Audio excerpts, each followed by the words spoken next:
Hello and welcome back to Russ's Movie Corner. My name is Russ, and as you can see, I'm not sitting in front of my movie corner. No, I'm at my girlfriend's house in Kansas, and so I don't have my movie wall. I don't have a movie, but I do have my How Sharp Is Your Sword shirt on, and judging by the frame around me, we're doing something a little bit different today. We're actually going to watch a video on YouTube. And we're actually going to chat or kind of respond to this video in real time. Now, for those of you that don't know, this is The Crucible. This is Andrew Wilson's channel. Andrew Wilson is what is termed a blood sport debater.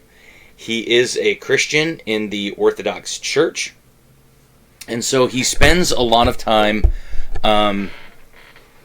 looking at various things that have to do with how, like, Christianity and ethics, and he likes to debate politics, things like that. He's been on the Whatever podcast a few times, and so because I'm a Christian, there were some things that were said by this gal here. This is NoSoErudite, and there's this gal here.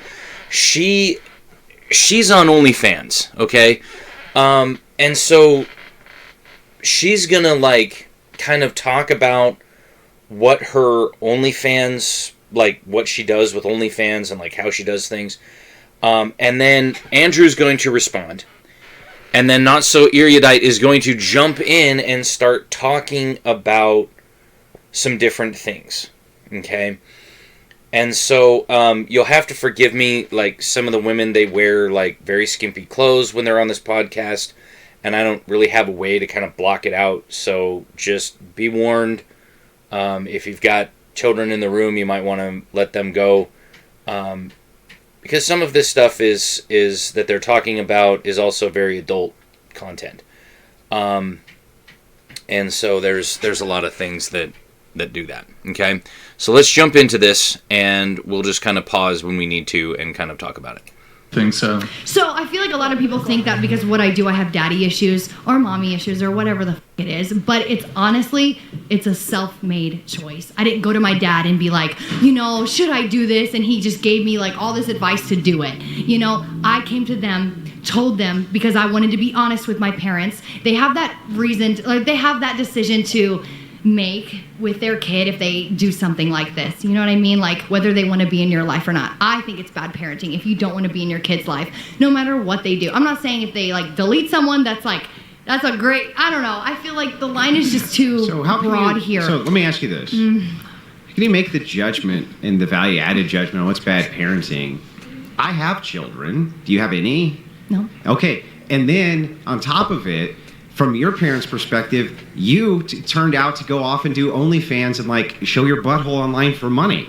How's that great parenting? How could you come to me and say what a great parent should do is this? You're the perfect example of everything that nobody should listen to for great parenting. Is Christ a terrible parent because so many of his sons and daughters commit sin? You said Jesus is your example for parenting. Who did Jesus dine with? This is a hilarious Who did he dine argument. with? Of course he died for everybody. No, who did he dine with? Dine. I'm sorry. Yes. Go ahead. Who did he dine with?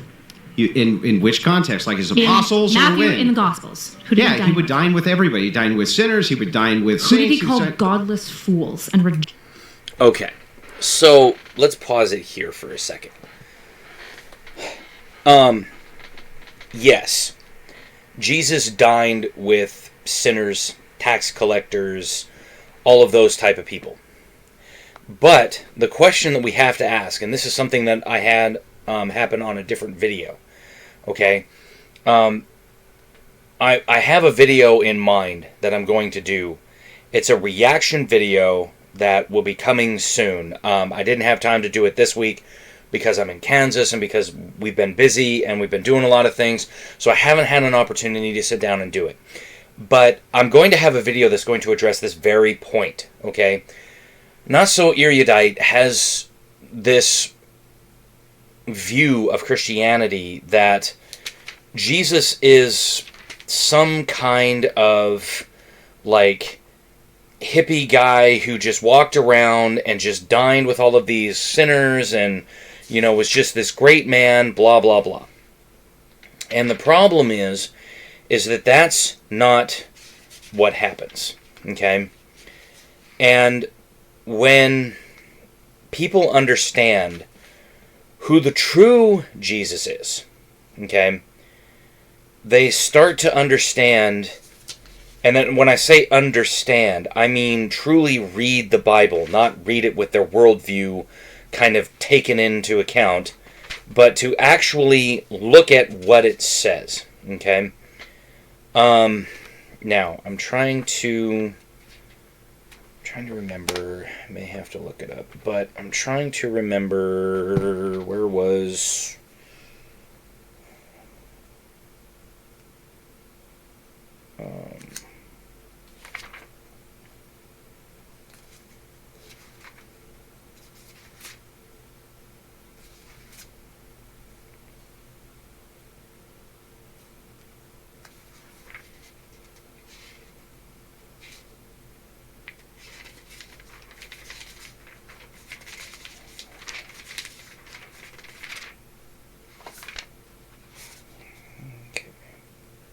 Give me just 2 seconds here. Come on. It doesn't give me that. Alright. So that means I'm going to have to look it up. I don't have my normal phone here, so you're going to see Bible Hub. Okay.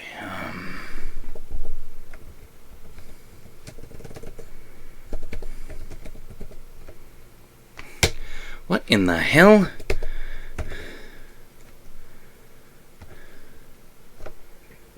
Okay, Luke 19. All right.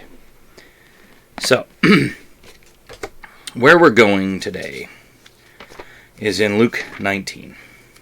Okay? And you can probably see it there. It kind of talks about, some of this stuff. So,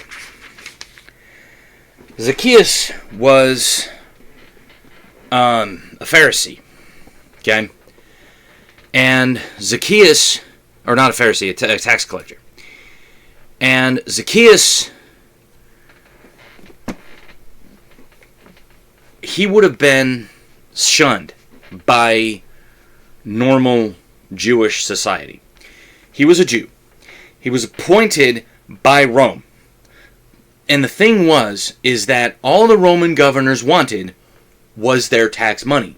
So they would levy a certain percentage, okay? They would say, like, you charge this much on income earned, blah, blah, blah. And then people would then come back and say, okay, I can do double that percentage and basically skim the rest for myself. Okay? Levi, who became Matthew, the gospel writer, was a tax collector. Okay? Zacchaeus was a tax collector. In fact, I think after Jesus went up to Matthew and called him and said, "You come follow me," and he got up and left his tax collecting booth, he actually went and ate with Jesus at his house. Let me get this story, okay? And then we'll kind of talk about what was going on here. Then Jesus entered and passed through Jericho. Now behold, there was a man named Zacchaeus, who was a chief tax collector, and he was rich. And he sought to see who Jesus was, but could not because of the crowd, for he was of short stature. So he ran ahead and climbed up into a sycamore tree to see him, for he was going to pass that way. And when Jesus came to the place, he looked up and saw him, and said to him, "Zacchaeus, make haste and come down, for today I must stay at your house." So he made haste and came down, and he received him joyfully. But when they saw it, they all complained, they being the Pharisees and the Sadducees, okay, saying, "He has gone to be a guest with a man who is a sinner." So you see these righteous, supposedly perfect men, who were supposed to be men of God, the Pharisees and the Sadducees, and the tax and the scribes, chief priests and the scribes, were like, "He's eating with sinners." Okay? Then Zacchaeus stood and said to the Lord, "Look, Lord, I give half of my goods to the poor, and if I have taken anything from anyone by false accusation, I restore fourfold." And Jesus said to him, "Today salvation has come to this house, because he is also a son of Abraham. For the Son of Man has come to seek and save that which was lost." Okay, that goes hand in hand with the parable of the prodigal son, which we'll get to, okay, in a couple of seconds. Okay, because the thing about the parable of the prodigal son is Jesus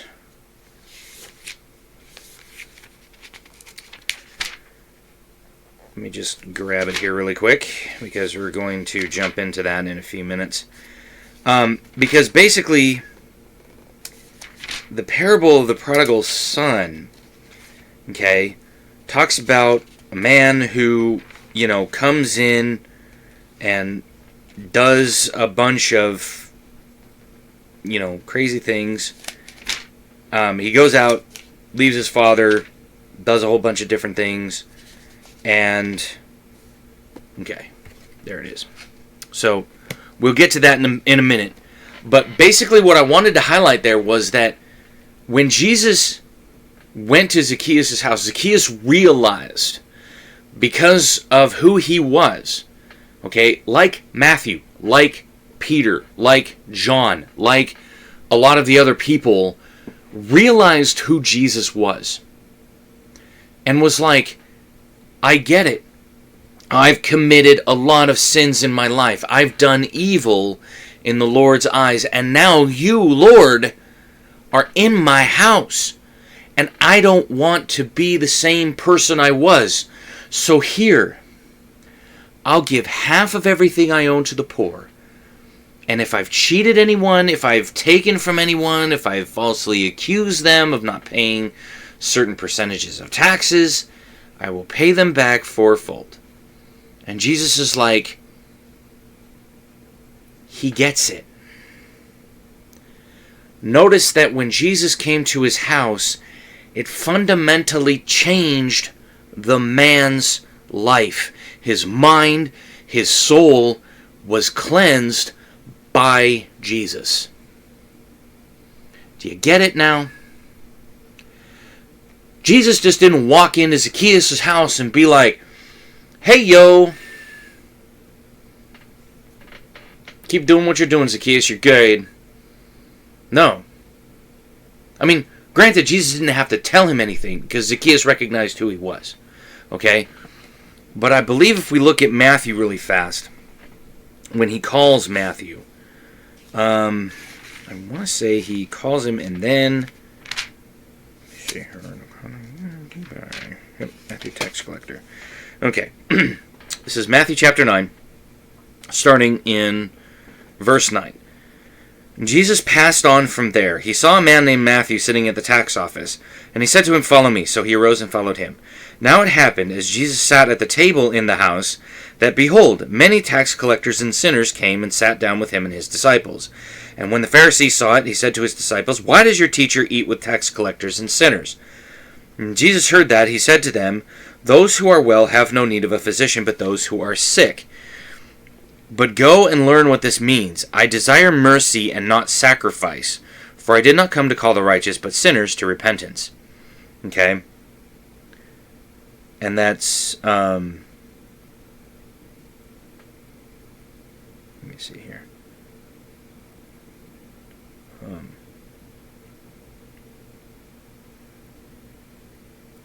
That's from, so in verse 13 there, when Jesus says, "But go and learn what this means. I desire mercy and not sacrifice." What he's saying there is from the book of Hosea. Okay, Hosea is a prophet of the Old Testament. And if we jump to Hosea chapter 6, okay, we'll start in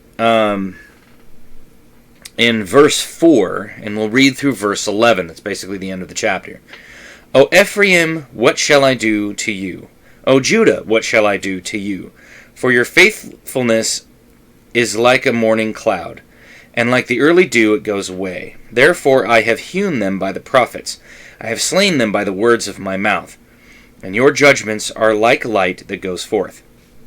For I desire mercy and not sacrifice, and the knowledge of God more than burnt offerings. But like men they transgressed the covenant.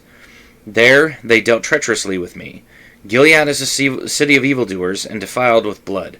As bands of robbers lie in wait for a man, so the company of priests murder on the way to Shechem. Surely they commit lewdness. I have seen a horrible thing in the house of Israel. There is the harlotry of Ephraim. Israel is defiled. Also, O Judah, a harvest is appointed for you, when I return the captives of my people. So this is basically, Hosea is prophesying about a time when this is the Babylonian exile at this point, and they're basically coming in, and Jesus is saying, you need to understand what's going on here. It says, for I desire mercy and not sacrifice. And Jesus is trying to tell them, go and understand what that means. Okay? So, God goes in, okay? Let me go back to 1 Samuel 15. 1 Samuel 15. 22 comment. Okay. That's 13. 15, 22. Okay. So, basically, okay,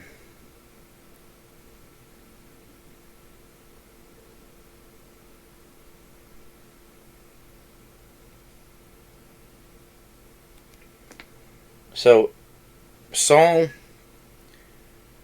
this is what caused Saul, if you go back to 1 Samuel 15, this is what caused Saul to be rejected as king, okay? Samuel says, I greatly regret, this is the word of the Lord came to Samuel saying, I greatly regret that I have set up Saul as king, for he has turned back from following me, and has not performed my commandments. And it grieved Samuel, and he cried out to the Lord all night. So he went to meet Saul at Carmel. And then Samuel went to Saul, this is verse 13. And then Samuel went to Saul, and Saul said to him, Blessed are you of the Lord, I have performed the commandment of the Lord. But Samuel said, What then is this bleating of the sheep in my ears, and the lowing of the oxen which I hear? He was commanded to kill everything, including the livestock. And Saul said, They have brought them from the Amalekites, for the people spared the best of the sheep and the oxen to sacrifice to the Lord your God, and the rest we have utterly destroyed. Then Samuel said to Saul, Be quiet, and I will tell you what the Lord said to me last night. And he said to him, this is Saul speaking, and Saul said to him, Speak on. So Samuel said, When you were little in your own eyes, were you not head of the tribes of Israel? And did not the Lord anoint you king over Israel? Now the Lord has sent you on a mission, and said, Go, and utterly destroy the sinners and the Amalekites, and fight against them until they are consumed. Why then did you not obey the voice of the Lord? Why did you swoop down on the spoil, and do evil in the sight of the Lord? And then basically he tries to come up with some weak excuse about, well, but, I mean, didn't the Lord want sacrifices? Like, that's what we saved all these animals for. They're the choicest animals. We're going to come out here and sacrifice to the Lord. So Samuel said to him, Has the Lord as great delight in burnt offerings and sacrifices as in obeying the voice of the Lord? Better, behold, to obey is better than sacrifice, and to heed than fat of rams. For rebellion is as the sin of witchcraft, and stubbornness is as iniquity and idolatry. Because you have rejected the word of the Lord, he has also rejected you from being king.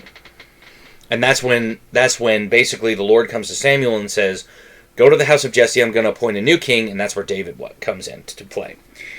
Okay, and this is from my Evidence Study Bible, so this is Ray Comfort. Okay, multitudes will end up damned because they misunderstand this crucial point, like Saul. They do what they think is right rather than what God requires. They observe religious ordinances, fasting, prayers, good works, etc., thinking that these commend them to God and earn them everlasting life. How could God not be pleased with such sacrifice? Without the revealing light of God's law, religious works seem to be a legitimate way to please God. However, when the law enters, it shows that the sinner is a criminal in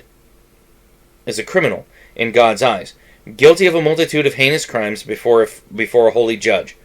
The religious works that he offers are not acceptable in the slightest, but are seen for what they are, despicable attempts to bribe the judge of the universe. Good works, prayers, fasting, etc., issue from a justified sinner, one whose case has been dismissed by the judge, and therefore they become acceptable in the sight of God. Okay?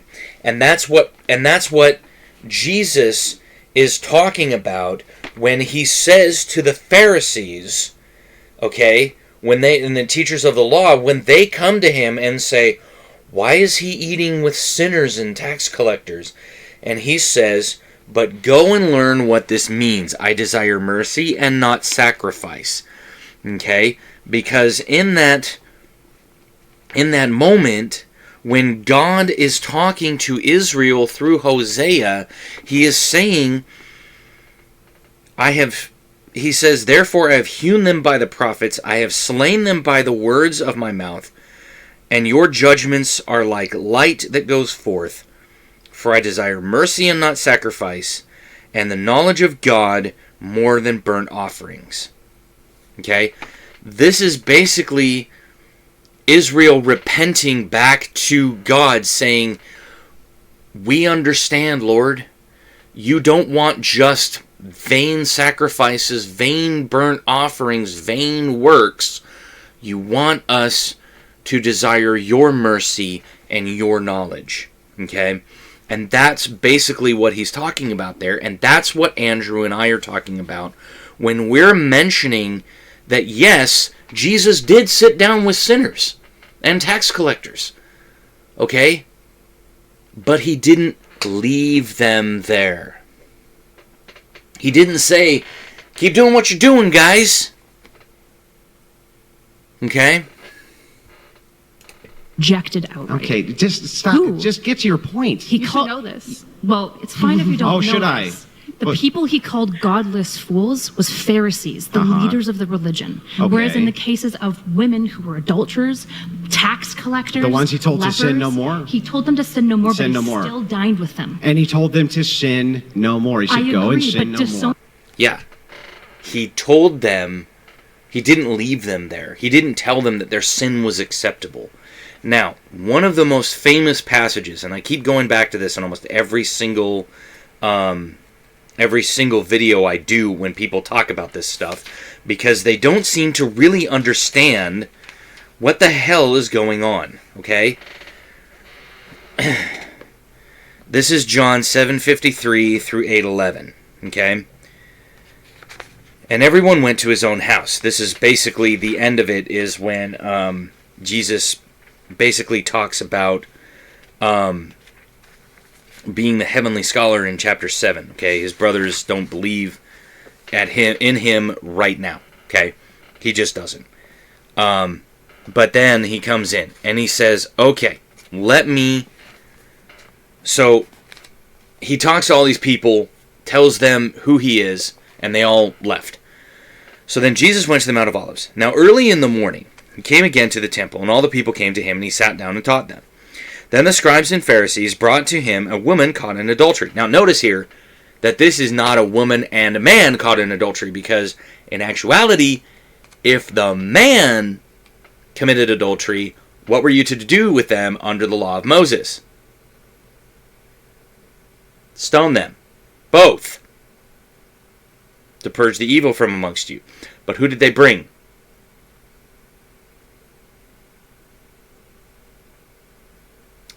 Just the woman. Okay? And when they had set her in the midst, they said to him, "Teacher, this woman was caught in adultery. in the very act. Now Moses, in the law, commanded us that such should be stoned. But what do you say? Now, this next verse is very important. Verse 6 says, "This they said, testing him, that they might have something in which to accuse him." This is 6a. Basically what they were trying to do is, at the time, okay, the only law, the only people that could command the death penalty at that point was the Romans. Okay? By extension, Pontius Pilate, who was the governor of Judea at that time. And he says, and so basically, this was a catch-22. Okay? Basically what they were trying to do is, if Jesus said, yes, stone this woman right here, right now, okay, because they even had stones in their hand ready to stone her, they would have probably not stoned the woman. They probably would have arrested Jesus, hauled him up before Pilate, and said, "This man is trying to subvert Roman law. He just ordered us to kill this woman by stoning because she was caught in adultery, and that's under our law. That is punishable by death, but we can't use the death penalty because of you." If he'd said, no, don't stone her because the Romans are the only ones that can do the death penalty, then they would have said, aha, see, you don't believe in the law of Moses. You're not a true teacher. Ha ha ha ha. It's catch-22. But how did Jesus get out of it? Well, let's read the rest of the passage. "But Jesus stooped down and wrote on the ground with his finger, as though he did not hear. So when they continued asking him, he raised himself up and said to them, 'He who is without sin among you, let him throw a stone at her first.' And again he stooped down and wrote on the ground. Then those who heard it, being convicted by their conscience, went out one by one, beginning with the oldest even to the last. And Jesus was left alone, and the woman standing in the midst. When Jesus had raised himself up and saw no one but the woman, he said to her, 'Woman, where are those accusers of yours? Has no one condemned you?' She said, 'No one, Lord.' And Jesus said to her, 'Neither do I condemn you. Go and sin no more.'" Okay? So that's the point of the passage. Okay? Jesus said to her, "Go and sin no more."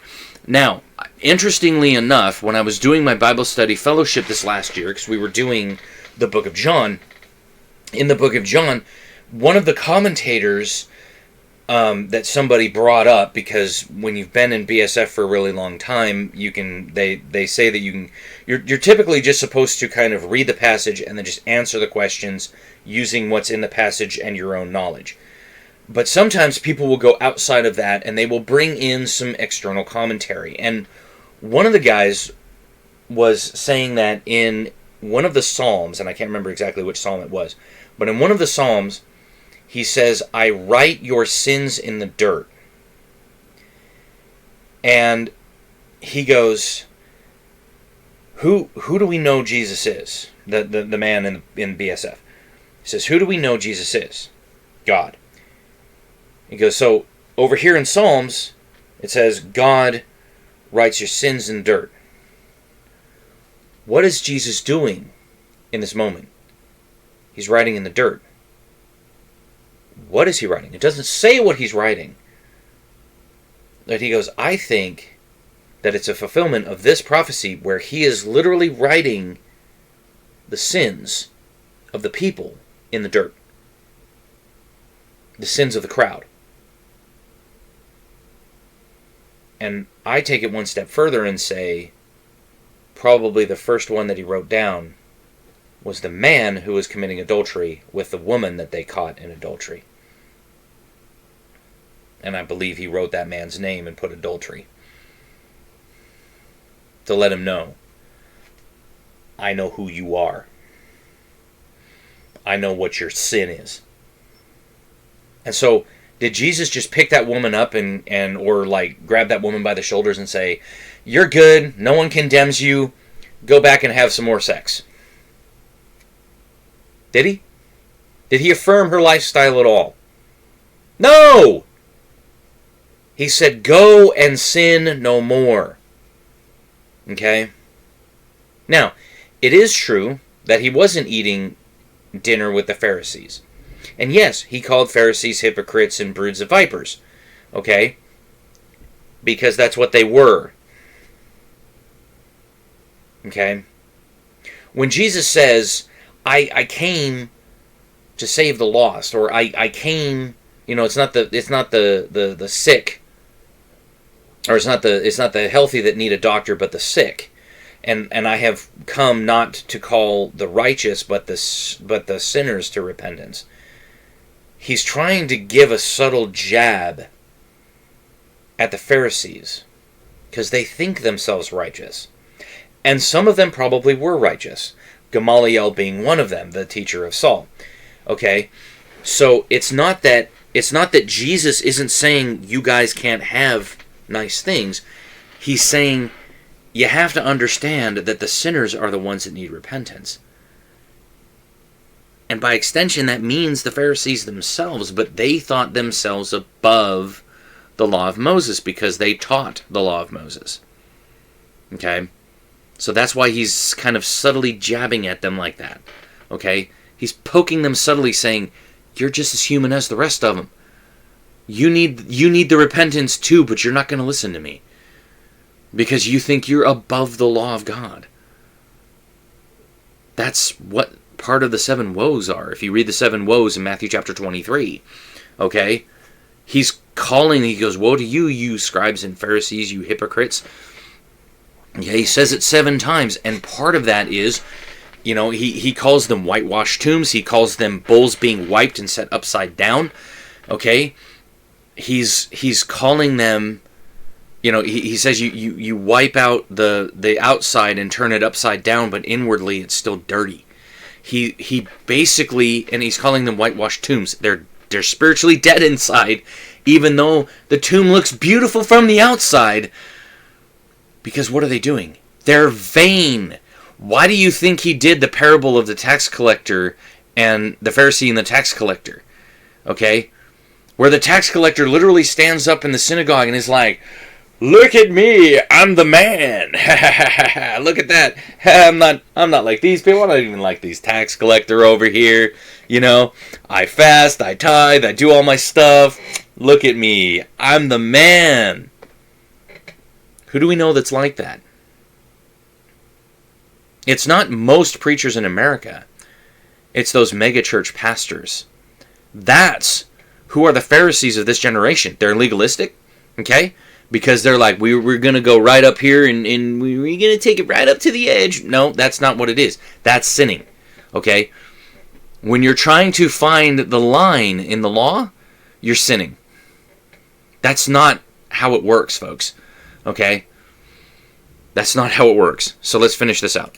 Owning is not the same thing as saying sin. Disowning until a behavior is modified. No. That's behavior modification. No, it's not. How do you... Oh, there's a million ways to not... Hold on. There's a million ways to condone an action. How do you even reconcile the prodigal son when the father, as the son walks home, says, you've been my son the whole time. Mm-hmm. He never removed it.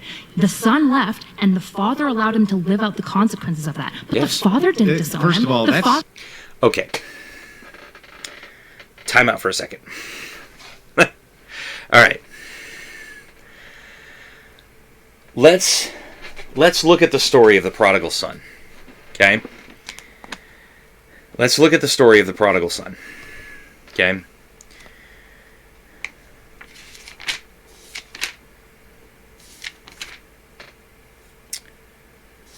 Let me see.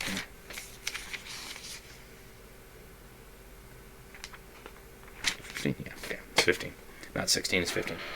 Okay. So this is Luke 15, starting in verse 11 and going through verse 32. Okay? Then he said, a certain man had 2 sons. And the younger of them said to his father, Father, give me the portion of goods that falls to me. So he, the father, divided to them his livelihood. And not many days after, the younger son gathered all together and journeyed to a far country, and there wasted his possession with prodigal living. But when he had spent all, there arose a severe famine in the land, and he began to be in want. Then he went and joined himself to a citizen of that country, and he sent him into his fields to feed swine. And he would gladly have filled his stomach with the pods that the swine ate, and no one gave him anything. But when he came to himself, or came to his senses, he said, How many of my father's hired servants have bread enough to spare, and to spare, and I perish with hunger? I will arise, go to my father, and say to him, Father, I have sinned against heaven and against you, and I am no longer worthy to be called your son. Make me like one of your hired servants. And he arose and came to his father. But when he was still a great way off, his father saw him, and had compassion, and ran and fell on his neck, and kissed him. And the son said to him, Father, I have sinned against heaven and in your sight, and I am no longer worthy to be called your son. But the father said to his servants, Bring out the best robe, and put it on him, and put a ring on his hand, and sandals on his feet. And bring the fatted calf here, and kill it, and let us eat and be merry. For my son was dead, and is alive again. He was lost, and is found. And they began to be merry. Now his older son was in the field, and as he came in and drew near to the house, he heard music and dancing. So he called to one of the servants, and asked what these things meant. And the servant said to him, Your brother has come, and because he has received him safe and sound, your father has killed the fatted calf. He was angry and would not go in. Therefore his father came out and pleaded with him.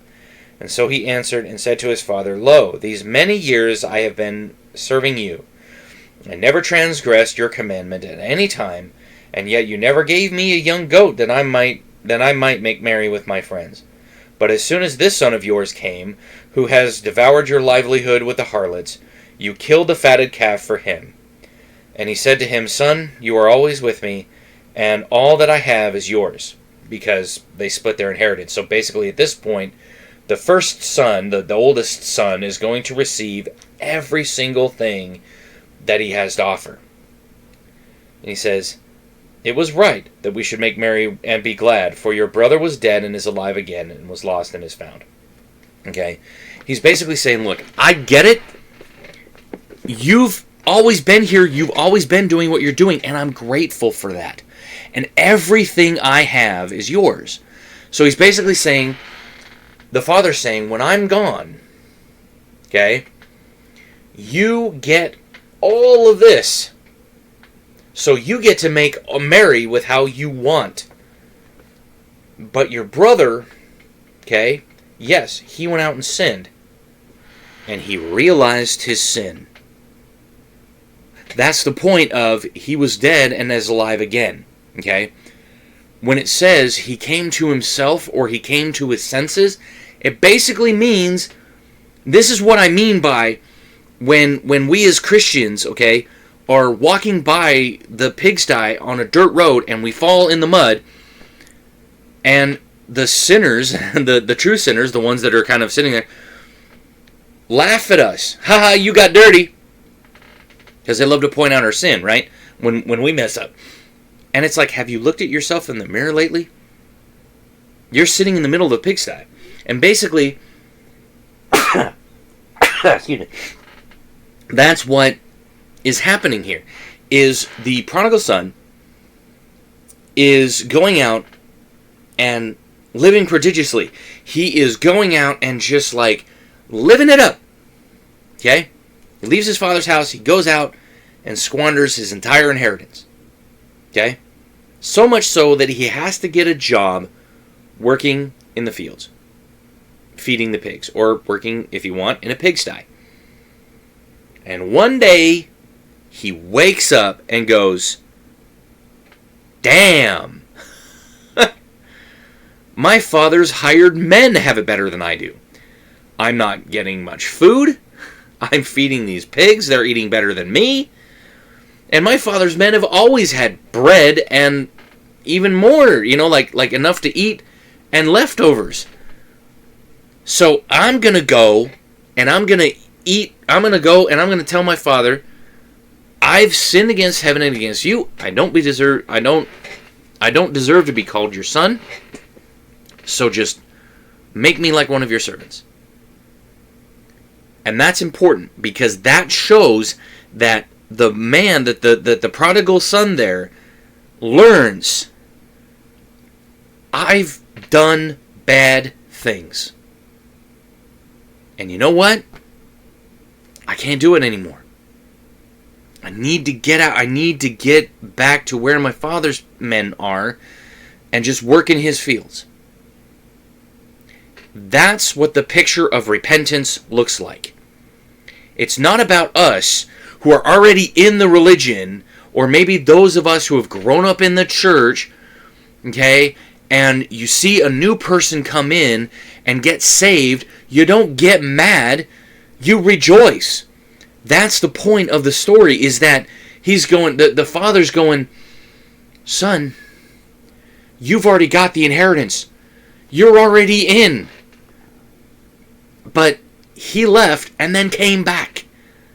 He was dead and now he's alive. He was lost and now is found. Does that sound familiar? Probably should remind you of a song. Amazing grace, how sweet the sound that saved a wretch like me. I once was lost, but now I'm found. I was blind, but now I see. Where do you think they got it from? Hello?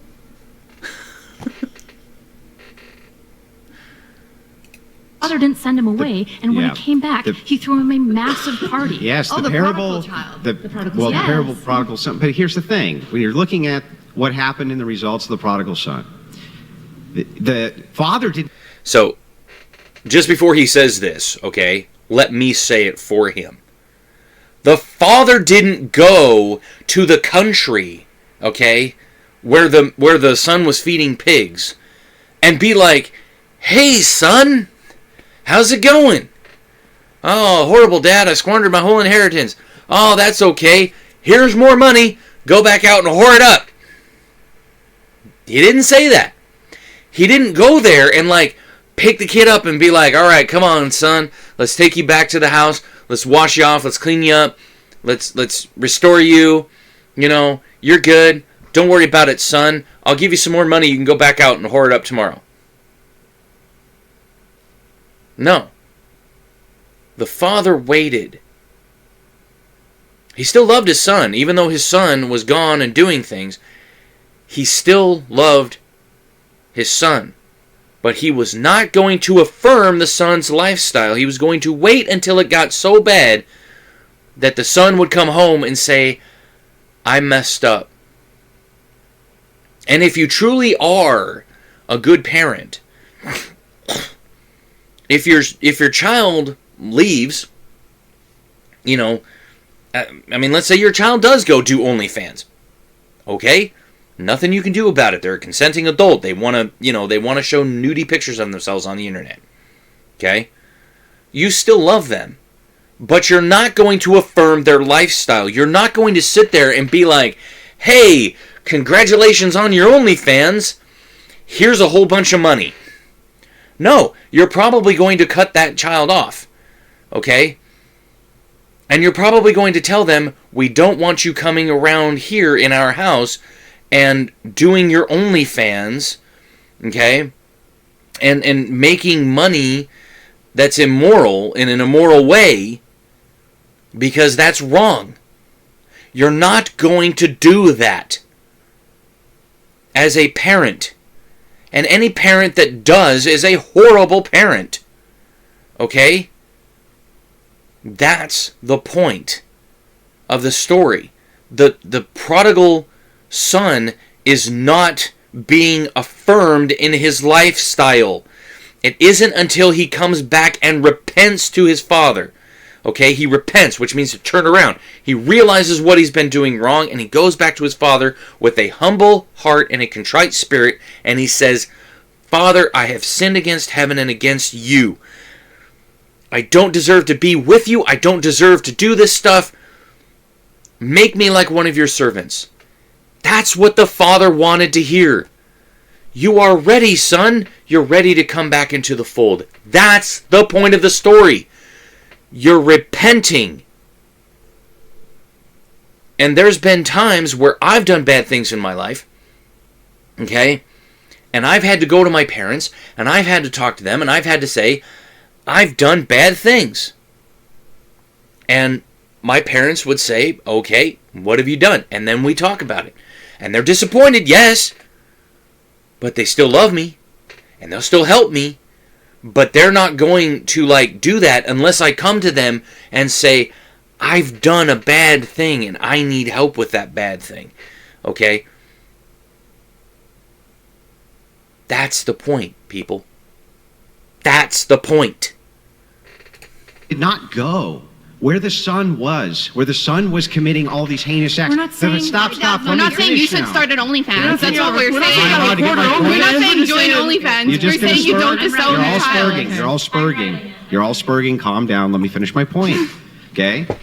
Dad didn't go where he was. Dad wasn't going and trying to pull him back. He wasn't doing any of this. He was saying, I don't endorse what it is that you're doing, what you're going after. Yes, he did say that. He told him it was a bad idea to leave. That's a very big difference between saying he told him it was a bad idea. Now, he left anyway after breaking the fortune, and then when he came back humble with his tail between his legs, crying his eyes out, did his father say, You've now returned to me, the prodigal son, and now all is forgiven. You have always is the key word here. You've always been They're still son. always your kid. Not if you disown them. That doesn't mean that you Not have if you to. disown them. Okay, let me pause it here. So she's trying to basically say, so not so erudite here, and this girl here who does the OnlyFans, they're trying to basically say that the father was affirming the son's lifestyle because the son left and then came back and they threw him a big party. They seem to miss the fact that the son came back with a humble heart and a contrite spirit. That's the point of the story, not so erudite. This is why it is bad for non-Christians to try to tell Christians what this says, because they don't know what this says. That's the point. Okay? That's the point of this video. It's been the point of my whole thing here is you have to understand what this says. That doesn't mean you have to enable it. In the cases of, like, did he not go with them to, like, go and slut it up with whores and blow money on crack? No, he didn't. But she's not saying, hey, Dad, come do OnlyFans with me. You should My dad is nowhere in my life. Yeah, but my point is that... Well, okay. So let me address this chick right here when she says, my dad is not in my life. I mean...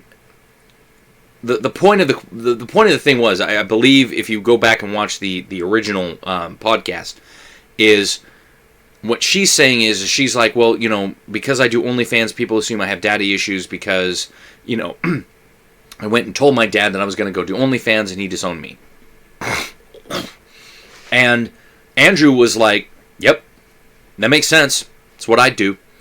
Because, and so she says in that moment, my dad is not in my life. Yes. But here's a question. If you were to call him on the phone right now, say she quit OnlyFans, and if you were to call him on the phone right now and say, Dad, I quit OnlyFans, I decided that it wasn't for me, and I wanted to, call you up and maybe ask you out to dinner and kind of sit down and talk about some things. Would her dad be like, hell no, get away from me, click? Or would he say, that's great, my daughter, let's go out for dinner? If your answer isn't the latter, then you're a heartless bastard, okay? Because I can guarantee you that her father still loves her, okay? That even though she's doing OnlyFans, even though there's some problems there, he still loves her, okay? He's not going to just throw her to the wolves, if you know what I'm saying. Whores and blow money on crack. No, he didn't. But she's not saying, hey, Dad, come do OnlyFans with me. You should My dad is nowhere in my life. Yeah, but my point is that, again, when he came back humble, when he came back correct, when he came back from doing the horrible things that he was doing, then Dad said, yes, welcome back in. You were always my son. Of course, I never stopped loving you. But he was not endorsing all the things that the kid... At no point was he disowned, though. Let me finish. He was not endorsing all the things the kid was doing. He was disowned the minute that he packed up his bags and left with his half of the fortune. Okay? The father warned him against that. The father was like, "Why do you want the fortune, son?" Like, and the son's like, "I want my fortune. Give me my fortune." He's like, "Okay, well, here you go." Okay, that's why I'm saying that the first son in that story, okay, has the estate because basically that guy did it, and he's mad. Why is he mad at his brother? He's mad at his brother because his brother squandered his half the fortune, and the father is still treating him like a member of the family. Okay? Even though the guy came back and was like, "I don't want to be a member of the family," he's treating him the family, and his son is going, "I've been nothing but loyal to you, father, and you haven't even given me a calf with which to go or a goat to go and like have a party with my friends, and yet, you know, my layabout brother who took his half of the fortune and squandered it comes back and you give him everything. How's that fair?" And he's like, "I get that. I do. I get it. But you have to understand that you're always here and you have your fortune." Okay? Now, it doesn't say that he is restoring the half of the estate to the son who squandered it. He just gave a party because the son came home and realized his folly. Okay? Now, we're not given the rest of the story there. Okay? So, we can only infer what may have happened. And I'm not going to sit here and try to speculate. But basically, like, we don't know the rest of the story. We just know what's going on. Does that make sense? Okay? We just know what's going on in the story. Okay? So, by the father giving the son a party, that isn't the same thing as him saying, "Come here, son, let me give you a whole bunch of more money so that you can go back out and whore it up." Okay? He brought him in and said, "Look, I get it, son. You screwed up. And now you've realized you screwed up. And you know what? Because you came home basically on your knees saying, 'I've sinned against you,' great. Let's throw a party." And the point is that that's what God is like when somebody comes back to the fold. When somebody comes back to worshiping Jesus and is like, "Wow, they were dead, now they're alive. Congratulations. We love it." He was not going out of his way to make sure that the kid had additional money to continue sinning where he was at. He wasn't doing any of that. I'm not saying any of these things. The issue is that if Christ is the example for parenting and he loves you every single step of the way, he's not the only example. Disowning your child is the opposite of that thing. Now, no, it is not. No, it is not. This is where people like NoSoErudite have never actually read the Bible. Because anyone who's read the Bible, the whole thing, knows that yes, God did in fact disown his children. For 70 years.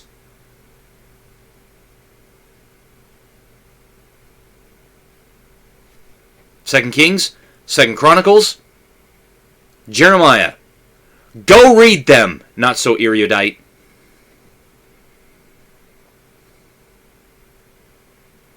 Because those 3 books show exactly what happens when you sin against God, when you go away from his precepts.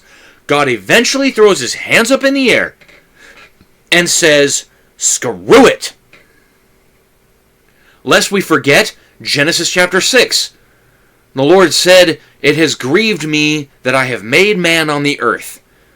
And so I will bring about a flood to destroy the whole earth and everything that has the breath of nostrils, except for 2 of every animal and 8 people." Because Noah found favor in the eyes of the Lord. Isn't that God disowning his children? Excuse me, please.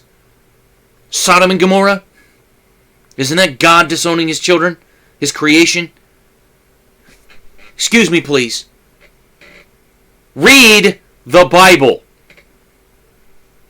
Or don't presume to tell us Christians what is or isn't there.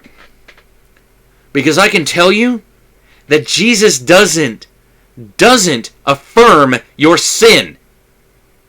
These supposed Christians that come on the whatever podcast and say, oh, I'm a Christian. I wear my cross while I'm doing my OnlyFans. You're not a Christian. You're not a true Christian. Oh, you might call yourself a Christian, but you're just doing this. You're just giving it lip service. You're not actually following what Jesus said. Jesus doesn't say, hey, go do OnlyFans, it's awesome. That's the postmodern hippie Jesus speaking. That's what this girl, NoSoErudite here, okay, is trying to pull on not just Christians, but on Andrew as well, is this whole thing, okay? This whole notion of, but Jesus is supposed to be, he never disowned anybody. Yeah, he did. Have you not read Revelation? He's going to disown half of creation. Go read the book of Revelation. If your name isn't in the Lamb's book of life, you are going to get judged. You are going in the lake of fire, which is the second death. Revelation 20. Read it. I am so sick and tired of these atheistic, agnostic, supposed Christians who don't have a damn clue what the Bible says. Learn it. I am fine with parents getting to decide if you don't want to support that. They tell them explicitly. I would be fine with a relationship. My parents are Christian, my brother's gay. I'm fine with them regularly being Can the Catholic Church excommunicate people?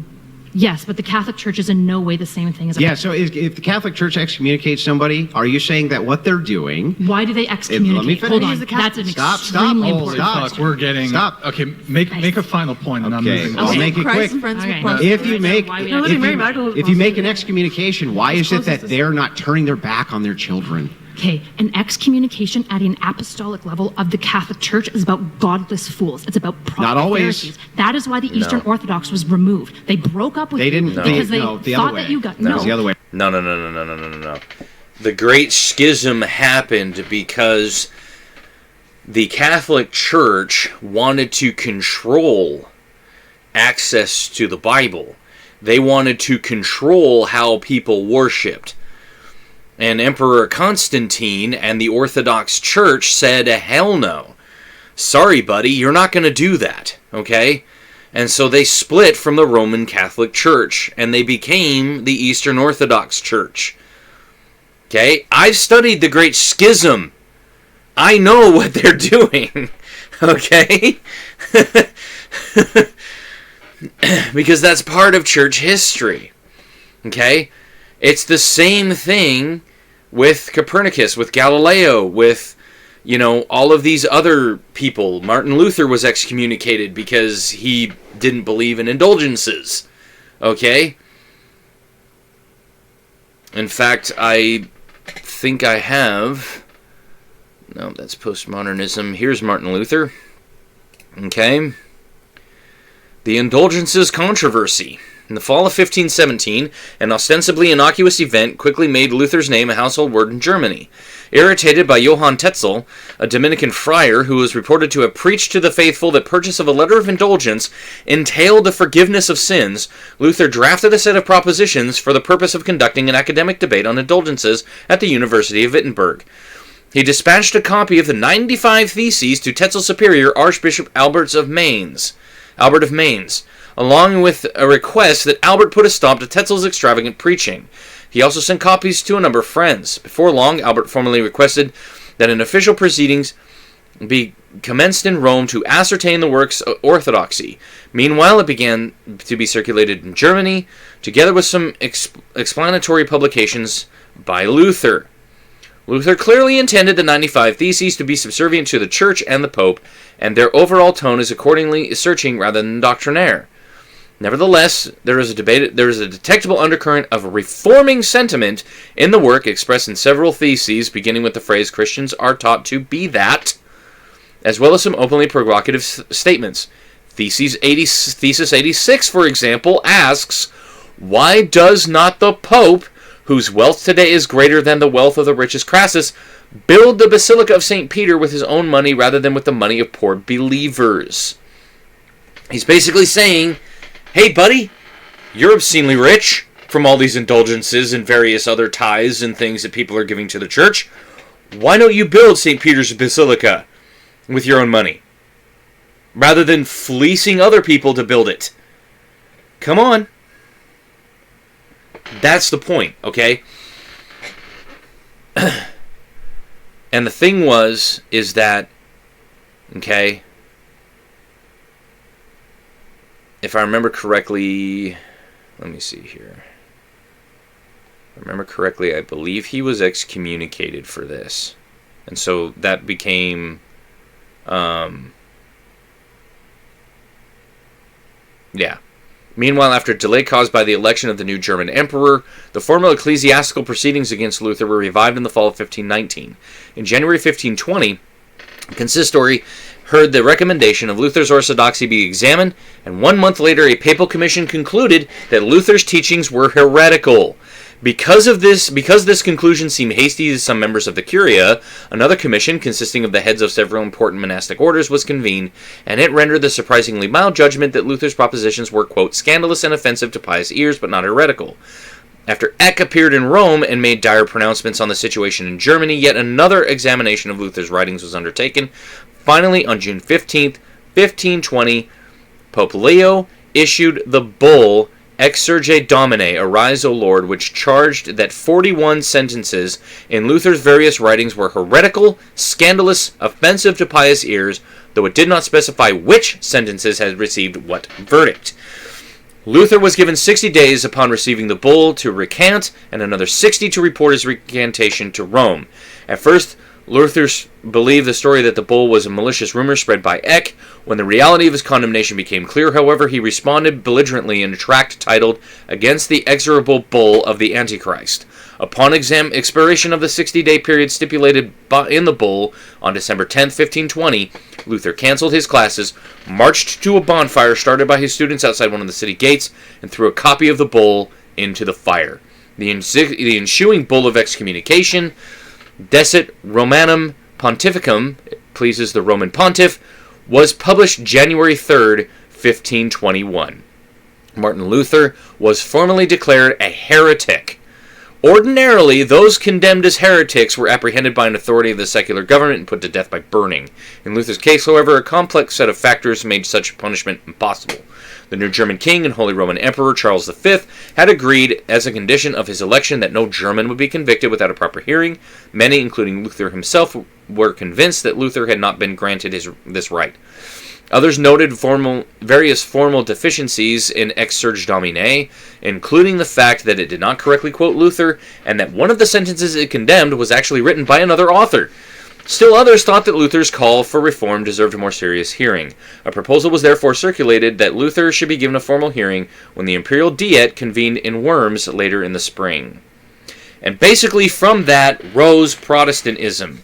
Okay? Luther was excommunicated by just going, whoa, whoa, whoa, hang on a minute. What are we doing here? Okay?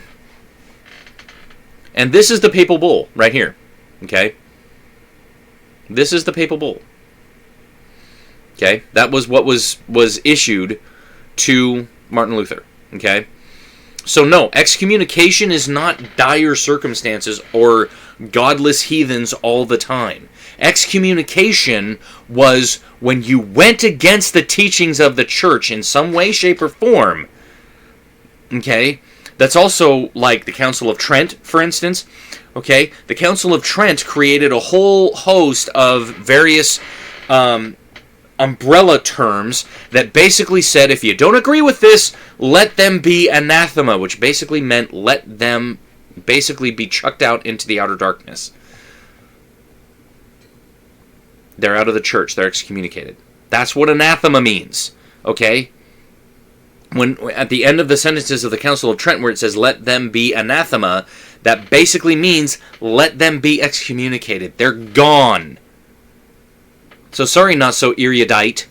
You're effing wrong. Excommunication can be for a variety of things, okay? I know you guys broke up with us after, but that's just not true. The reason that they were excommunicated... You're a Catholic? I'm not a Catholic, but I'm a theologically You're not a Catholic. Yeah. I'm more Catholic than I am Eastern Orthodox. 20 seconds, The reason that churches excommunicate is because they're violating the nature of God himself, not because they're doing a sin that they dislike. It's extremely different, and these types of sins, like blaspheming the Holy Spirit, is in no way comparable. No, because Martin Luther didn't blaspheme God. You absolute freaking moron. Okay? Excommunication is not just blasphemy against God. Okay? It's blaspheming against the church. That's what excommunication is. Okay? And that's what disowning of a child is. Okay? If I disown my child because my child does something, I might still love my child, but I don't want my child to have any of my stuff.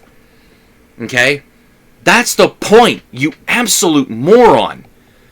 It just frustrates me that these people that are not Christian at all try to tell us Christians what these terms mean. I freaking lived in a damn... I hate this, I'm so sorry. I was in a Catholic private school for many years, okay? For about 5.5 years.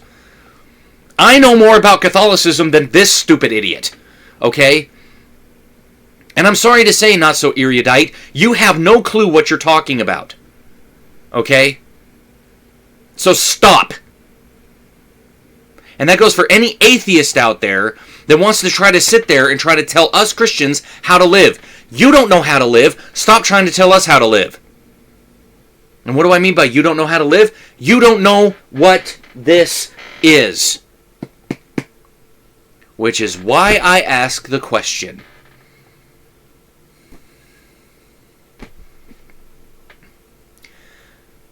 This video is basically over. I think I'll let her talk for a few seconds more just to see if there's anything else. But basically, from then on, I think Andrew gives us a quick rebuttal, and then it's the end of the video. To moral sins or virtue sins, which maybe OnlyFans is moral sins, or maybe it's a virtue sin. I'm not sure where it falls specifically, but acting like the church can excommunicate so parents can excommunicate their children is a bastardization of why the Catholic Church does this in the first.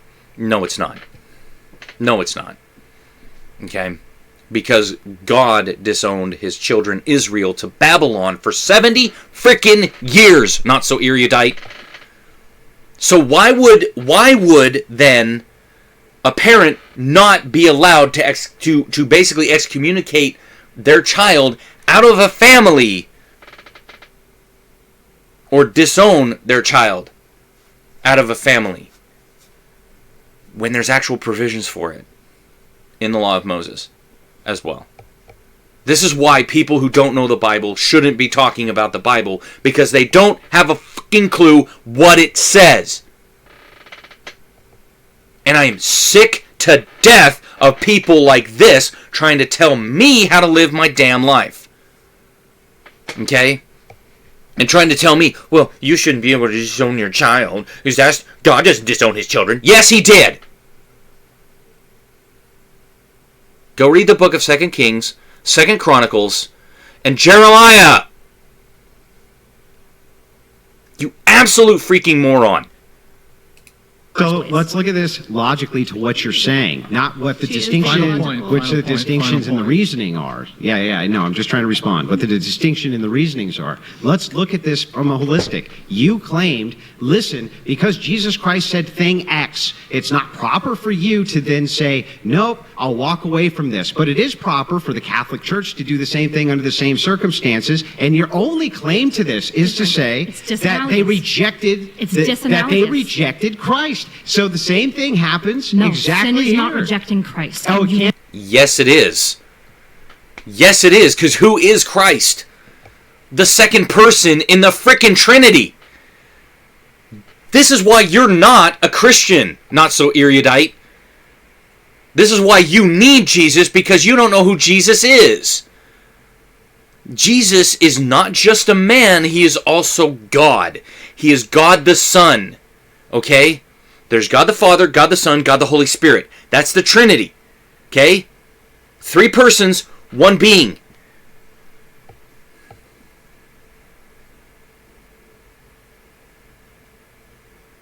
And NoSoErudite doesn't understand this point and should not be allowed, I mean, I know she has freedom of speech, but she should not be allowed to come around and try to tell Christians how they should live their lives.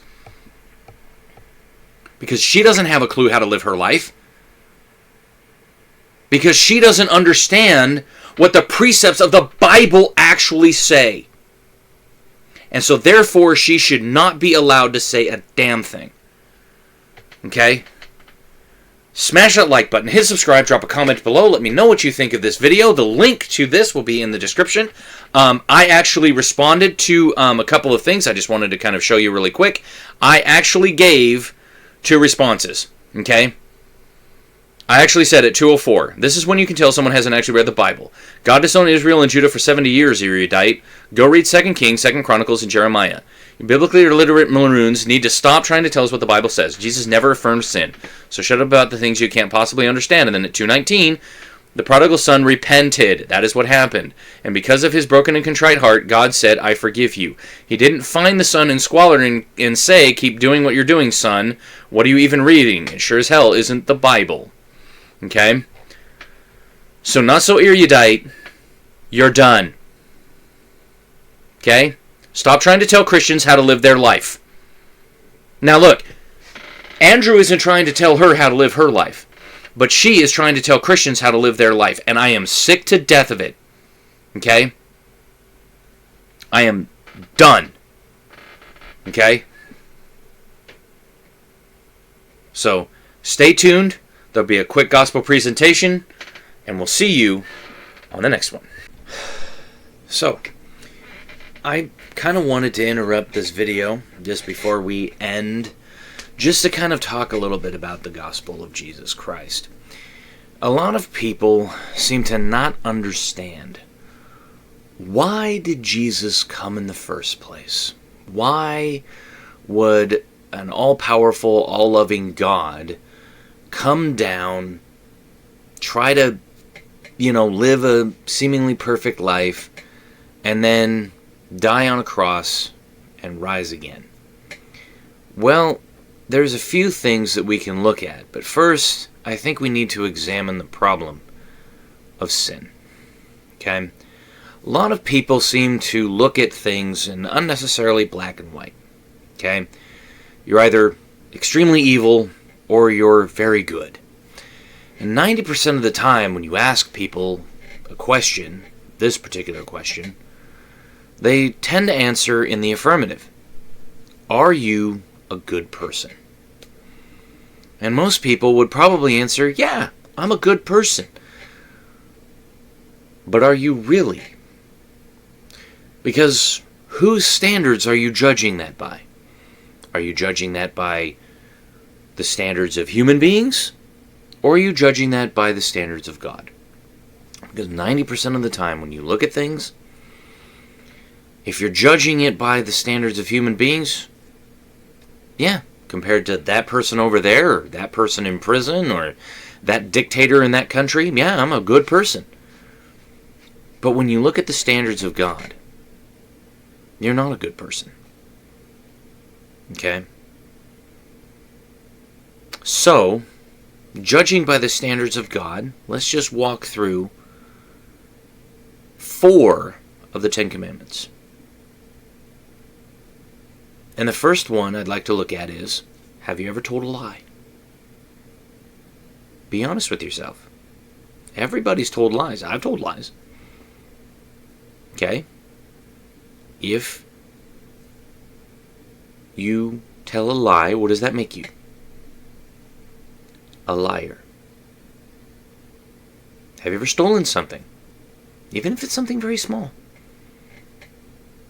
What does that make you? A thief. Have you ever taken the Lord's name in vain?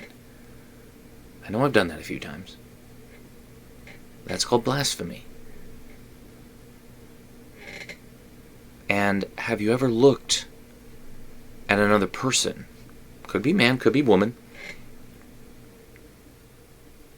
And lusted after them in your heart. Jesus says you've committed adultery with that person. If you look at them with lust, you've committed adultery with them in your heart. Have you ever done that before? Because if you have, what does that make you? Yeah. An adulterer. So if you answered all 4 of those questions of mine, then by your own admission, this is not me judging you, but by your own admission, if you take this seriously, by your own admission, you're a lying, thieving, blaspheming adulterer at heart. And that's just 4 of the 10 commandments. Need we go on? That's why Jesus came. I want to read to you a passage. It's a very famous passage, but I think a lot of people misunderstand what this passage is actually saying. Okay?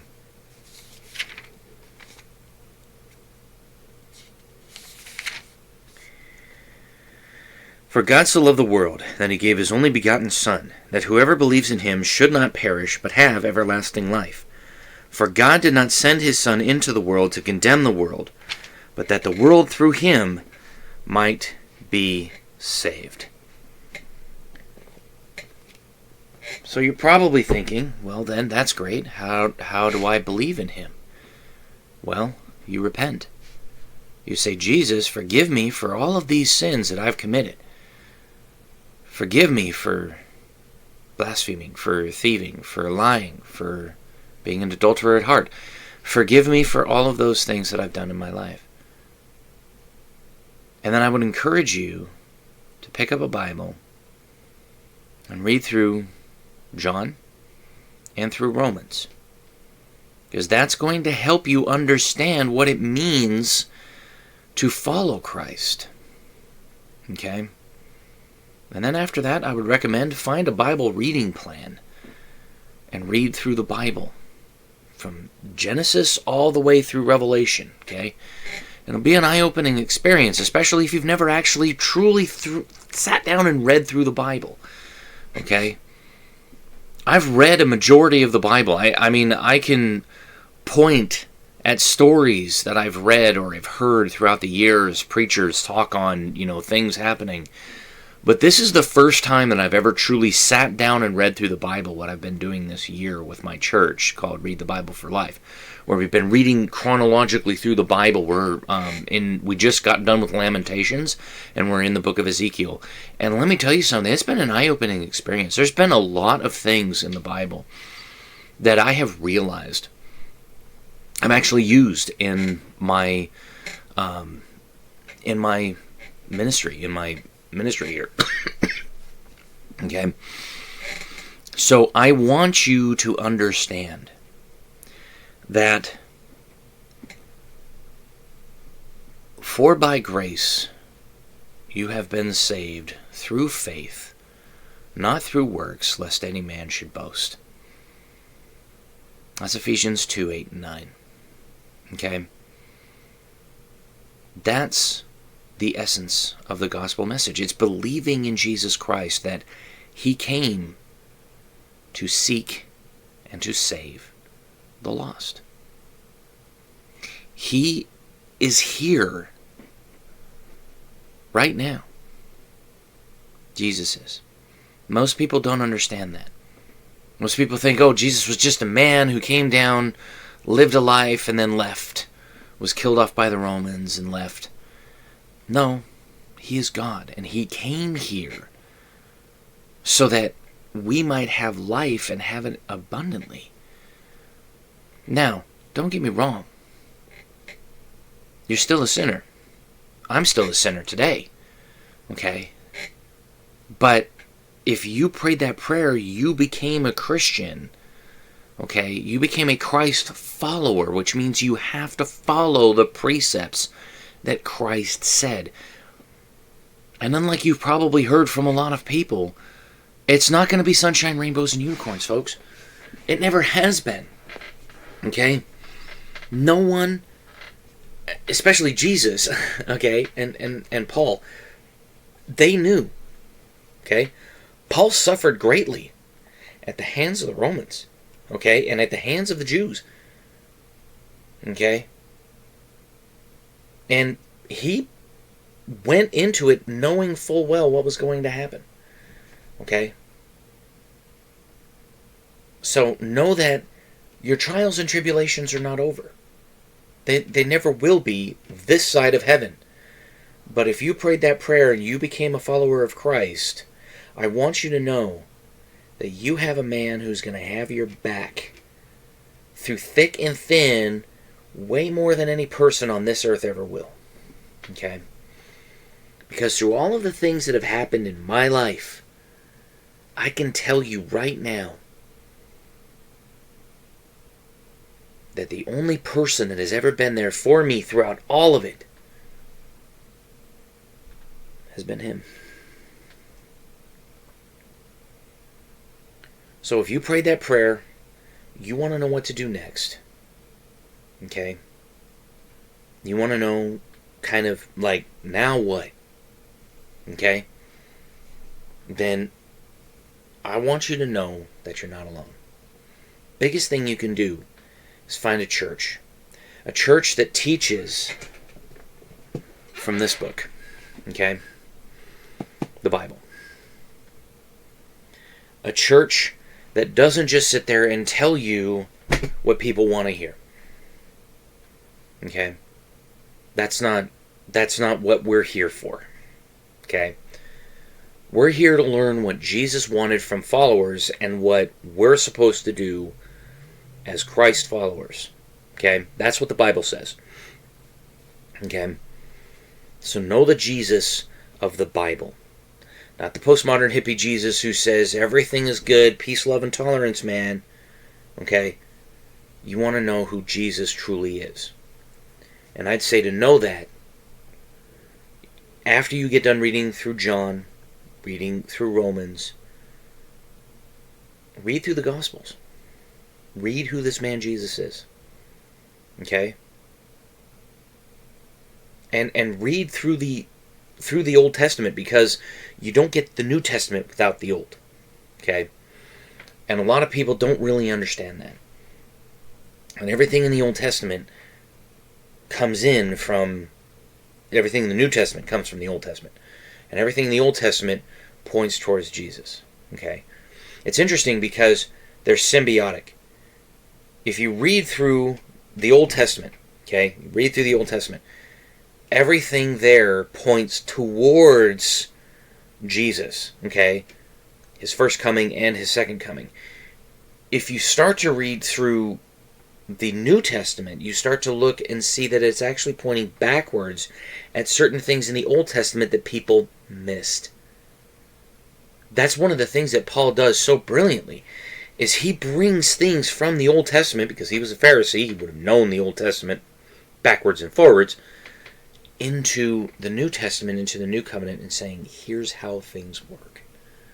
Okay?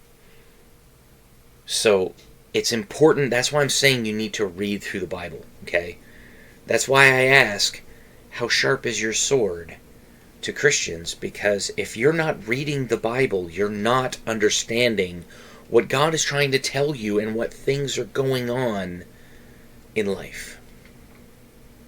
Okay? So I just wanted to kind of say, time out. Here's why. Okay? Because know that it's not God who's condemning you. Not directly. It's the law that God laid down. And I love this quote by Bill Bright. I got this quote back we were reading through the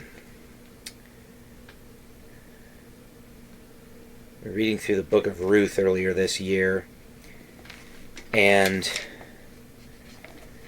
this quote by Bill Bright just almost perfectly encapsulates exactly what is being conveyed in the gospel. It goes like this: God's holiness demands consequences for sin. We have broken his standard of holiness, and his holiness demands that he judge sin, not ignore or excuse it. You see, God can't just look past the sins. Okay? He can't. The sin is there. Okay? And everyone on earth is a sinner. Okay? Everyone on earth has committed some kind of sin. Doesn't matter what that sin is, they've committed it. But that's the point of Jesus' coming, is that he says, you don't have to be afraid of that sin anymore. When it happens, repent of it. Turn back to me. That's what repent means. It means to turn back. It's a literal 180-degree turn. Okay, that's what repent means. Okay, in Greek, it means to turn around. Okay, and that's what repentance is. It's a turning away from your old life into a new life that makes it possible for you to live the life that God wants you to live. Okay? That's what the gospel is about.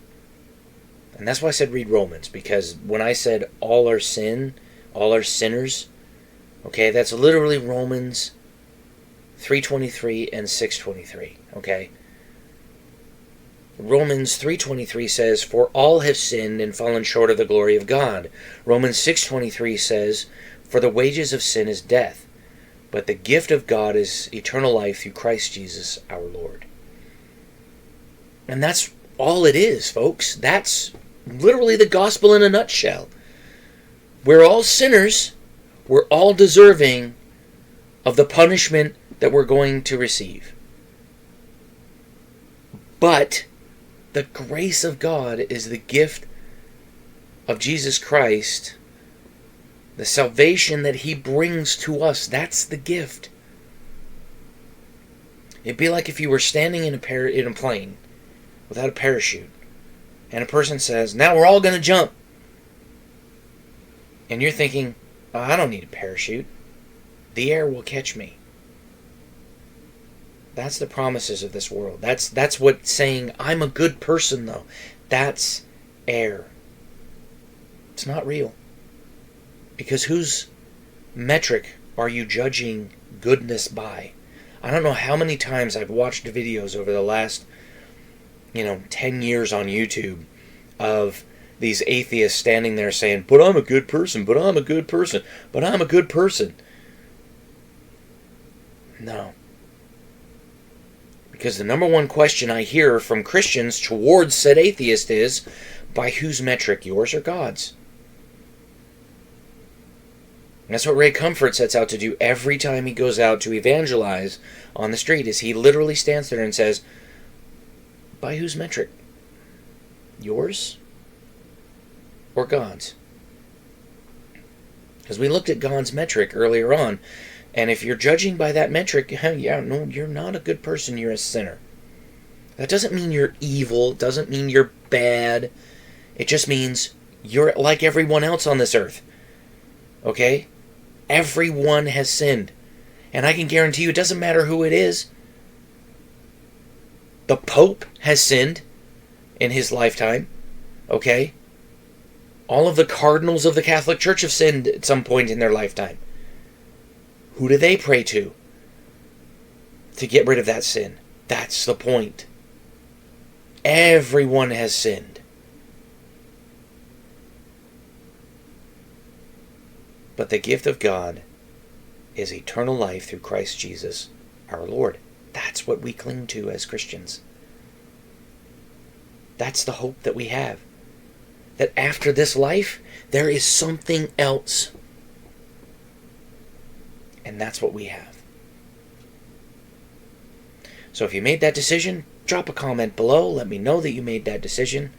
And if you need help finding a biblical church in your area, let me know approximately where you are. I'll take a look around, see if I can find something for you. If you have friends who are Christians, who go to church, ask them, what church do you go to? Go do some church shopping, okay?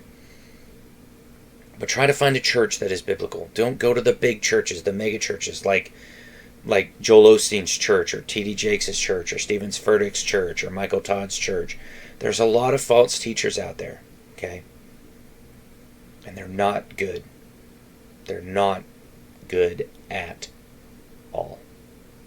Okay? So, if you need help in that area, let me know. I can try to point you in that direction. Okay?